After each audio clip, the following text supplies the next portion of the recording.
बड़का समाचार के बाद अब बेरा है खबर छत्तीसा के। खबर में आगू बढ़बो। नशा के गिरफ्त में आज युवा वर्ग अतका डूबे हुए है के शराब बर कोनो के भी जान ले सकत है। ऐसा है मामला आगू आए है पलारी थाना अंतर्गत सलौनी गांव में। एक नशेड़ी युवक हा सियान ला लौठी ले पीट पीट के ओला मौत के घाट उतार दिस। युवक दारू पिए बर पैसा के मांग करत रहीस, फिर सियान हा पैसा देहे बर मना कर दिस, जेकर ले युवक आग बबूला हो गिस और सियान ला लौठी ले मार मार के अधमरा कर दिस। ओला इलाज बर पलारी सास के अस्पताल लाए गईस, जी हाँ, इलाज के दौरान ही सियान के मौत हो गई। बताया जात है कि बुजुर्ग धरसीवा गांव के निवासी रहीस, जिन भीख मांग के अपन गुजारा करत रहीस। पलारी पुलिस आरोपी ला गिरफ्तार करके जेल भेज दिए है।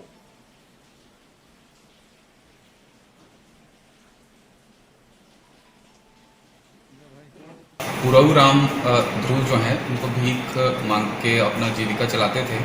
वो भीख मांगते हुए सलोनी गांव पहुँचे, जहाँ वो भीख मांगते हुए आरोपी ब्रह्मा कुमार पैकरा से भीख मांग रहे थे। इतने में ब्रह्मा कुमार पैकरा ने उनसे शराब के लिए पैसे का डिमांड किया, और पैसा ना होने से उनके ऊपर प्राणघातक हमला कर दिया लाठी से।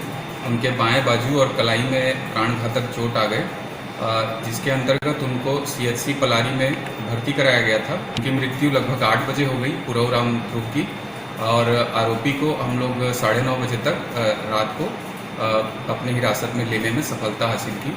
तो इसमें पलारी थाने की तत्परता और कार्रवाई दिखती है।